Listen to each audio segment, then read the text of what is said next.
Welcome to the I Love Coaching podcast, the show where we help coaches, entrepreneurs, and leaders build businesses that create massive impact.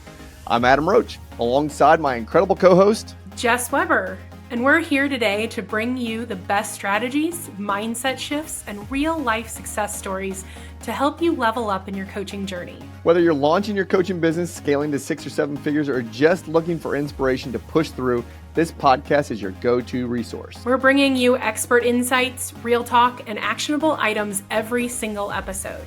So if you're ready to take your coaching game to the next level, then let's dive on in. Welcome back, everybody. Welcome back to the I Love Coaching podcast. I am your host, Adam Roach, with my co-host, Jess Webber, and I am so excited to be here. I know, this is going to be some fun. Jess, what's new in your world these days? Ooh, lots of things. I just had a really great class that I taught to our coaches in our community yesterday, and it stemmed from a conversation that we were having around AI. Yeah, hold on. You're going way too fast into that. I want to know what's going on in Jess Webber's world. I don't want to get... But I was going to say, I'm riding a high from that because that has been the thing that I've been playing in a space of for the last several weeks. So that's what is new in my world, is I have dived into it in a different level, in a different capacity, and I have leveraged it as a tool to help me gain clarity around personal things, professional things, all of that. And so it's been really fun because I feel like my brain is clearer than it's been in a long time. So that's what's new in my world. I'm glad you got that. I was in St. John. I was in the islands. I was having a good time. I actually got some sun on my bald head. You know, it was good. It was good. Okay, well, I was going to say, the other thing that's new is my husband is now going to be older than me for a whole 6 months because his birthday was yesterday. So, okay. Well, happy birthday. Yeah. So, no. Well, that's good. Okay, so fine. We'll follow your path here. So let's talk today. Let's talk AI. Let's talk all things AI. I want to talk macro AI, though. I don't want to talk about the specific AI tools just yet. I want to talk about macro. So when we think AI, what do you think when AI comes to mind? I think Skynet and Terminator. Wait a minute, what was Skynet? I know what Terminator there is. Skynet was the AI inside the movie Terminator that took over everything and became sentient. So that's why I was giving you the macro reference and then the more nuanced approach. Listen, I think that you're using big words again, like you did a couple podcasts ago. I forget what word you used. And Skynet are two very different things, sir. Again, yeah. Okay, so yeah, you think Terminator? I think like iRobot. Remember the movie? Yeah. Will Smith. Will Smith. iRobot. I love that movie. I don't know why. I just liked watching that. But that's what comes to mind when I think of AI is things doing things for you without you having to do things that you normally do. Is what I would think. Yeah. Well, and I think both of us picking cultural movie references is a super interesting thing there, is because that's what I guess entertainment has conditioned us to think when we think of the letters AI, right? I mean, there was an entire movie on artificial intelligence called AI. There's all those other ones that we referenced and many more. And yet that's exactly what it is we've taken it entertainment-wise to an extreme of leveraging life out to something that is not human. Yeah, leave it up to Hollywood to put these thoughts in our head of what really AI could become, but it's not really there yet. So let's talk about AI as it sits today, of what AI, how do you use AI right now, right? Let's don't go into anything specific. I don't want to talk about ChatGPTs or any of those. I want to know, where do you use your AI right now? Well, I have, like I said, been on this path of trying to understand it as a tool. So, I've heard podcasts, I've seen videos, I've heard other people teach and say, oh my gosh, it's game changing. Use it as a co-pilot. And I honestly had to pause and say, what the heck does that mean? In my world, I've always been a Google product person. I mean, I remember when Gmail first came out and you only got 10 invites to send to other people to create your own Gmail account. And so we were like hoarding those invites because it was such a special, unique thing. And that's, we're 20 plus years removed from that now, but I've always been a Google person. And so I'm like, Google's my co-pilot. How do I transition this thinking into going beyond a search engine to something that is a language model, which is what AI is predominantly, right? And so I am using it to have conversations and, like I said, to clarify the way that I'm thinking about things. I think that's a good reference point is Google pre its own AI bot. Google was a search engine and is a search engine. Let's be real. It's a search engine. Though what we're talking about as it relates to maybe some of the chat GPTs of the world, the Grok 3s of the world, what's Google's called? Gemini. Gemini. Those are truly, as you said, language models. Mm-hmm. They're not search engines. They could be, but they're language models specific to prompting. So I think that there still is a misconception of what AI is. I think there's a little bit of fear around the idea of using an AI tool in your life, in your business. I mean, heck, we have 30-somethings in our community that are coaching that just as of your call yesterday, they were like, I don't use it, right? Yeah. I don't use it. And these are 30-somethings, right? Usually, which are the trendsetters. So how are you using AI outside of work?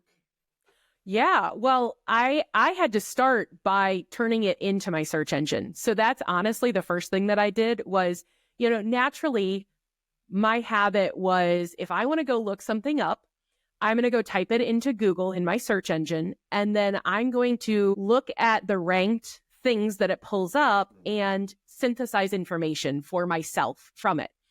And so, and things it pulls up too. Right.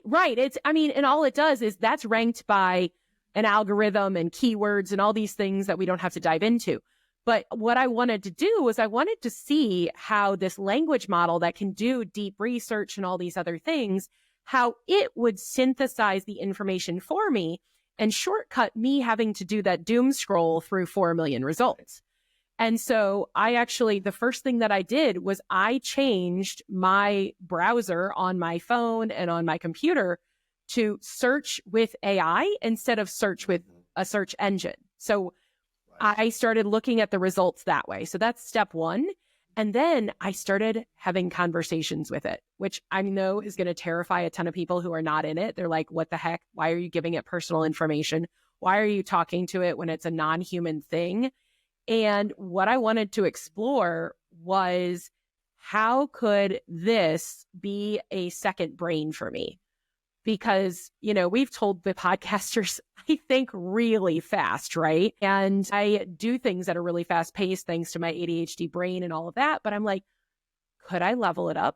Could I go faster? Could I think more clearly? And that's what I wanted to kind of test and see, how is this different than Google for me? So that's where I started. Yeah. And what's really neat about it is, so you've used the terminology Copilot. Mm-hmm. I even heard you say it, I'll paraphrase here, you could almost use it as a cheat code, right? So a cheat code of, you don't have to be so creative anymore. You don't have to think of the next best thing. Mm-hmm. You could have an idea around it. And then, as you said, you can take that, put it into an AI product, and make that idea even better, even more sticky, if you will, because that thing is smarter than you are.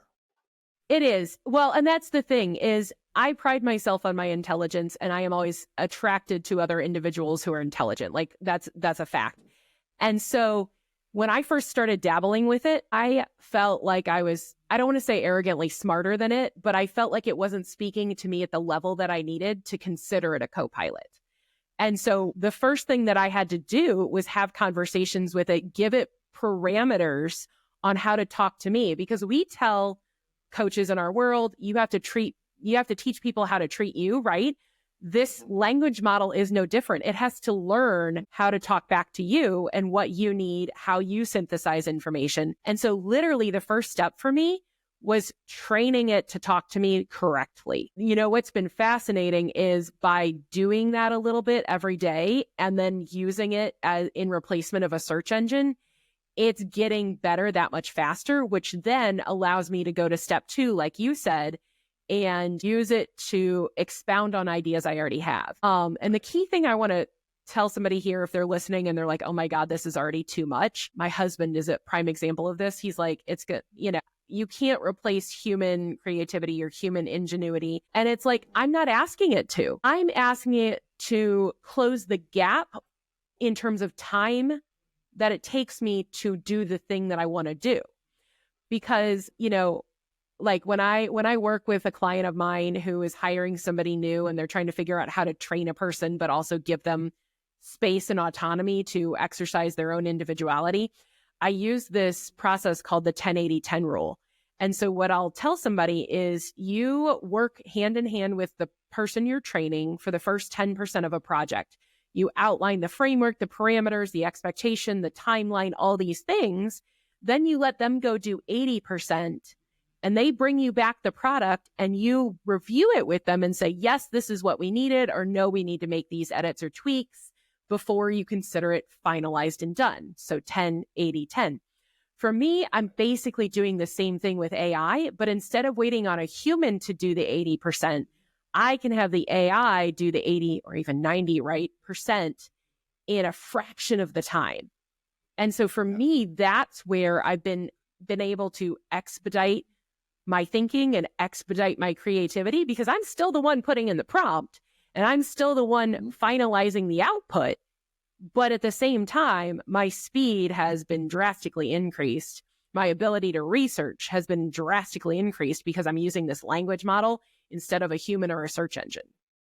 That's right. I think the biggest thing that you hit on there is time, right? Time. Mm-hmm. What is the one thing that, let's just go into simple business terminology. You have a widget, you have a product. What is your focus? To get that product to market before anybody else does, right? So time there is not your friend. And when it comes to using something like a language model or some other AI-based component, your job there, or your thought process should be, how can this decrease the time it's going to take for me to get something to market? Right. And that's in a business sense, but it could also be in a life sense as well. Right. Because if we're talking, let's just talk about ChatGPT, because I know that you use that specific language model in your health space. I've used that specific language model in my kids' tennis space. I'll give an example here real quick. So in the tennis world, junior tennis world, there's USTA tennis rankings. There's what's called UTR ratings. There's what's called tennisrecruiting.net. And then there's UTN numbers. All these convoluted approaches to understanding how good is your child really at tennis. It's obnoxious. Now, when they go to the next level, though, so let's go to the collegiate level. At the collegiate level, they also have, let's call it entry points. Entry points based on rankings, entry points based on UTRs. And so I took a language model and I said, okay, here's what I want you to do. My child is this age, which means they have this gap between where they are now and when they start school. And I want you to go pull all this data specifically about these universities and look at all of the breakdowns of the current roster with their rankings, with their UTR, with all this data points, right? Now, I could have done this myself. I could have done this, and it would have taken me so much time. Though then when I told the language model to go do this and even put it into an Excel spreadsheet and then build out the components for my children to play specific tournaments, specific ITF, specific USTA, all these different types of tournaments so they could get there, it built it out for me over the next 12 months. And the point of me sharing that story is time. It could have taken me probably a week to a week and a half to do that.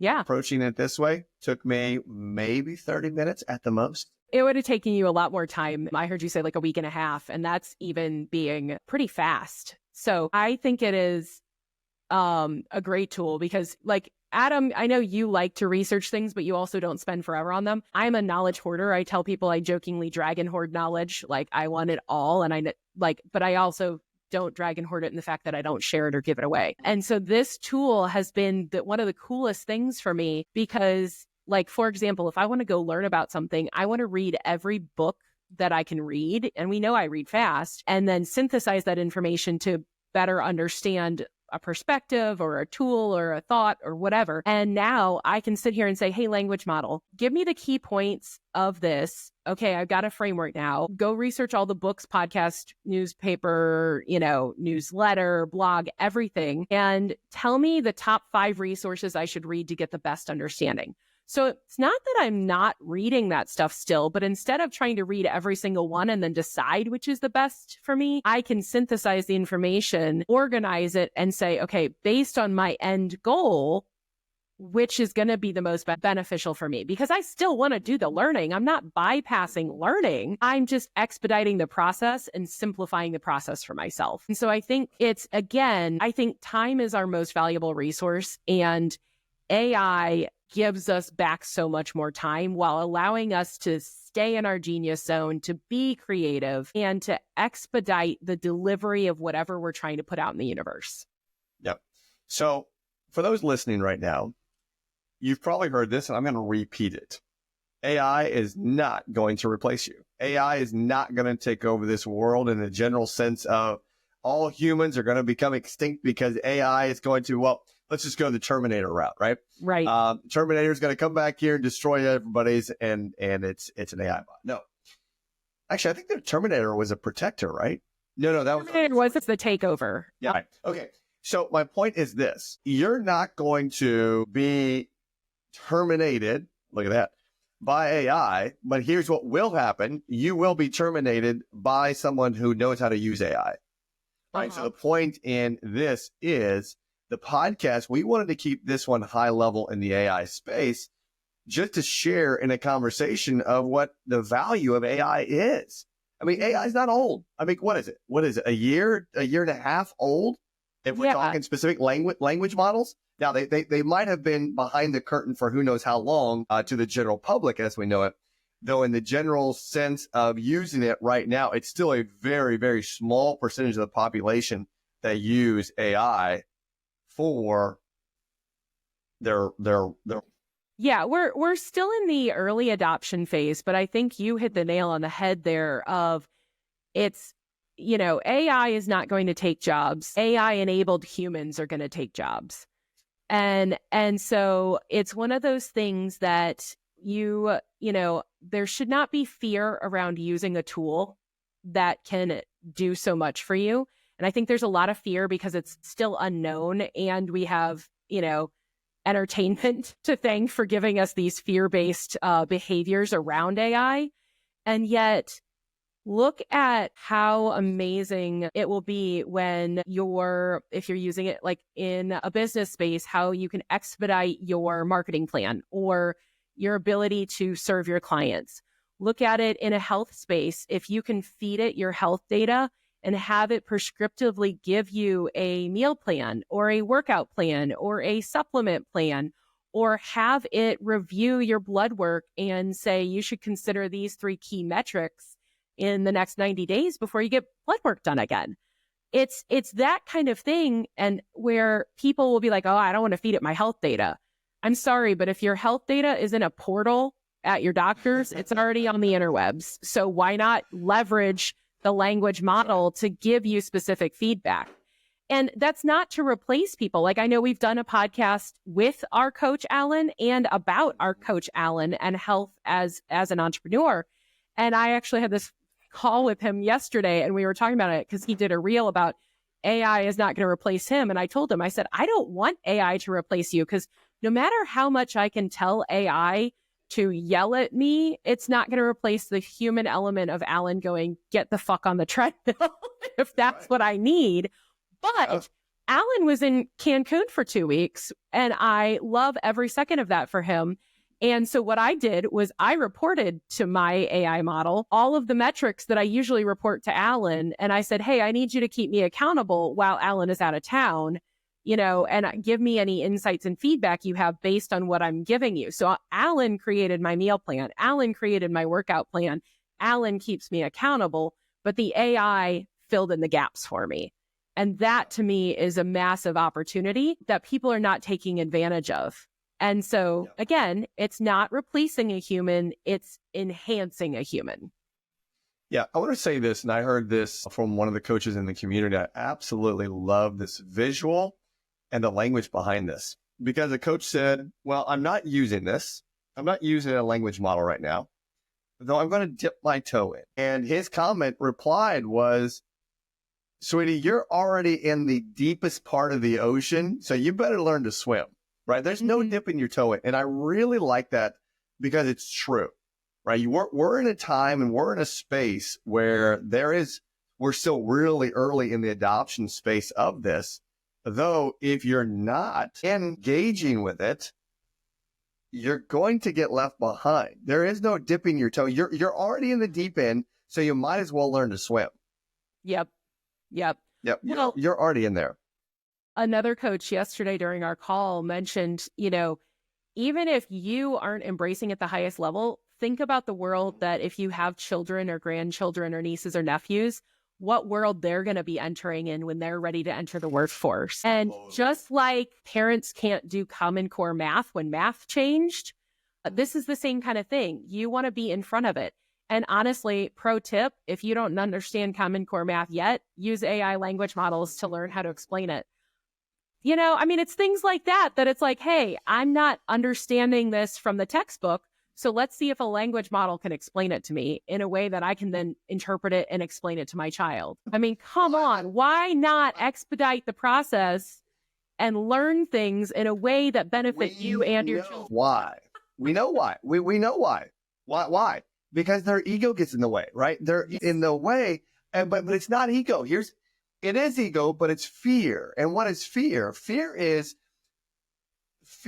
walking into a forest and it's pitch black outside and you have no light. You don't know what's around you. That's fear, right? If you're not engaging in a language model, if you're not engaging with using some component of AI as a co-pilot, that's ego, because you are not smarter than AI, period. You're not going to be smarter than a language model ever, ever, ever, ever. So fear is an unknown, walking into a forest without a flashlight and you can't see anything. By the way, I did that one time in South Dakota. It was the worst thing I ever did. But then we got to go watch some shooting stars. It was really cool. And I was really scared because I couldn't see my hand in front of my face. It was that dark. AI is not scary.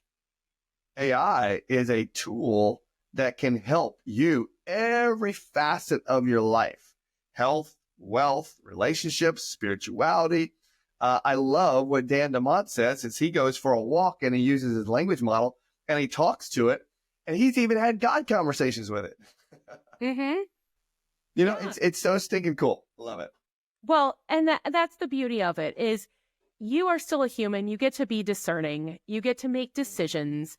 But at the same time, one of the decisions needs to be, I'm not fearful of this. I need to better understand how I can leverage it. And so I think that's kind of where I feel like we need to land this like macro conversation plane of go start somewhere. Go start having a conversation with it and choose one space to play in. Is it health? Is it wealth? Is it relationships? Is it spirituality? Is it business? I don't care what it is, but start somewhere. Yes. And start having conversations. Some people talk to it. There's an app where you can literally have voice conversations. For me, I like text conversations. So like while my kid is watching Ninja Turtles or something like that, if I'm not playing actively with him, I'm sitting there having conversations and teaching mine about me. And I've literally built out an entire 3-year plan for $1 million business with mine. And so it's one of those things where it's like, I can see the forest through the trees because I now have clarity, because I've done the work and I'm expediting the time it's going to take me to do the things because I have clarity. Yep. AI helps you bring the light to the forest and the trees and the darkness, right? It really does. Okay. So let's do this. I know that we're putting out some really good content on this. I want all of our listeners to go to ilovecoachingco.com right now. Go to ilovecoachingco.com, go to our website and engage with us in the newsletter format. Engage with us. We're going to start putting out some really in-depth content on this. And we want you to be able to subscribe to this and receive this because this is really going to help you and benefit you in your world, in your life, in your business. And that's what we want to continue to do, is provide value and resources for you. So good at that. Exactly that. Jess, you want to add anything to that? No, that's it. I love coachingco.com, and we appreciate you being a listener. Thank you. Okay. We'll see you guys next time. Take care. See ya. Bye.